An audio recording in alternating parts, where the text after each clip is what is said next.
The way the problem was described to me at that time was that there was an issue with my eyes in 3D space.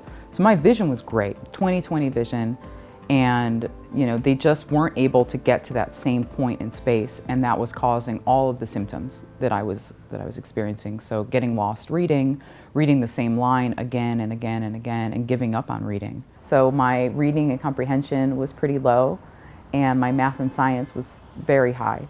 And they started talking to my mom about whether it was a learning disability or why I was having such trouble reading. And she had heard about Dr. Zelinsky from a friend and said we had to go. I met Dr. Zelinsky, I was probably about 10 years old, being told that we're gonna ring some bells and try some things, and just the excitement of that.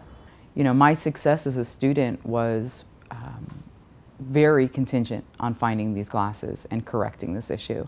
I continued to wear them as reading glasses all the way through college. It was a huge part of having the focus, the concentration, and the support, knowing that this was a tool that I needed and I could use, and I had seen the results. I wound up going to an alternative high school, graduating high school a year early, and then going to Full Sail University, graduating very young. It was getting to experience reading for the first time again and enjoying it.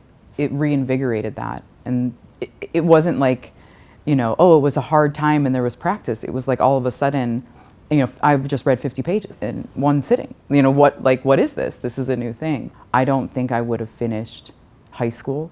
It was already a difficult run to the end for me.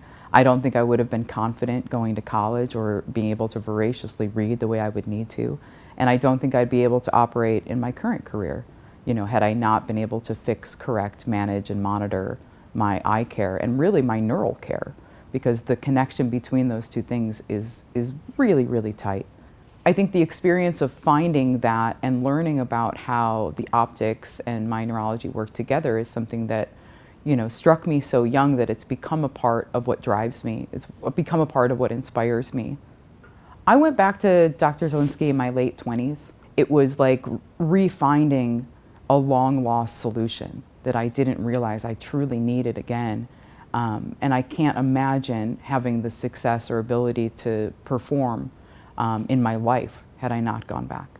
It's such an incredibly succinct, physical way to know that the way that you are bending sound and light, the way that you are experiencing the world in 3 dimensions around you is specifically altered and can specifically be fixed.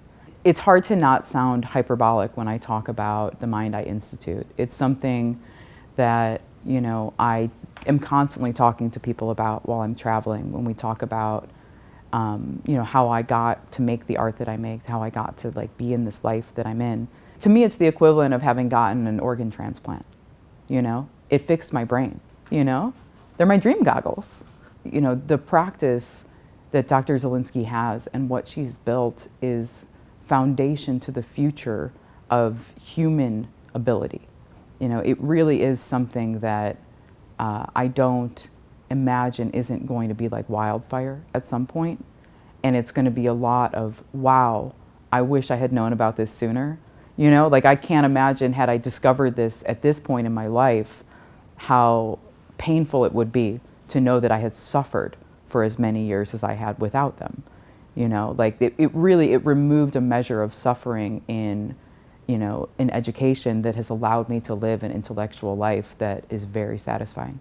I can't diminish the gravity that has for me, because it really was a very difficult time when I was young to be, go from gifted to being thought of as dyslexic. It was jarring, and it was very self-defeating. My confidence had been ruined. To be able to have that veil lifted so empirically, so young, and to be able to have that belief in myself, it's a confidence building thing and an ability that it's paramount to my success.